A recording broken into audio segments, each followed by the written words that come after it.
सुप्रिया सुळे यांच्या स्टेटसमुळे चर्चेला उधाण आलंय। आईला सगळं माहित असतं। माझे नातेवाईक मला क्वचितच सल्ला देतात। आईने मला सांगितलं आहे, मी ते स्वतःला नेहमी सांगत असते, सहन करायला शिक।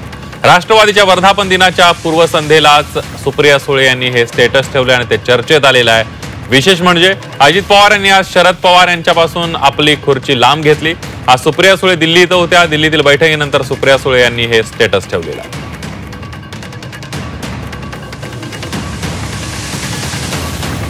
आणि त्यामुळे सुप्रिया सुळेंच्या या स्टेटस नंतर चर्चा सुरू झालेली आहे।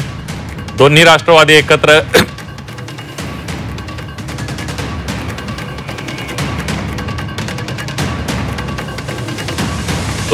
एकत्र येण्याच्या चर्चा मागील काही दिवसांपासून सुरू आहेत। मात्र त्यातच आता सुप्रिया सुळेंनी आज एकीकडे पुण्यामध्ये अजित पवार यांनी शरद पवारांच्या बाजूच्या खुर्चीवर बसणं टाळलं। त्यांनी आपली जागा बदलली आणि थोडंसं लांब बसणं पसंत केलं। तर दुसरीकडे संध्याकाळी सुप्रिया सुळेंचं हे स्टेटस त्यांनी ठेवलेलं आहे आणि त्यामुळे कुठेतरी राजकीय चर्चांना उधाण आल्याचं पाहायला मिळतं। पुन्हा एकदा बघूयात सुप्रिया सुळेंचं स्टेटस काय।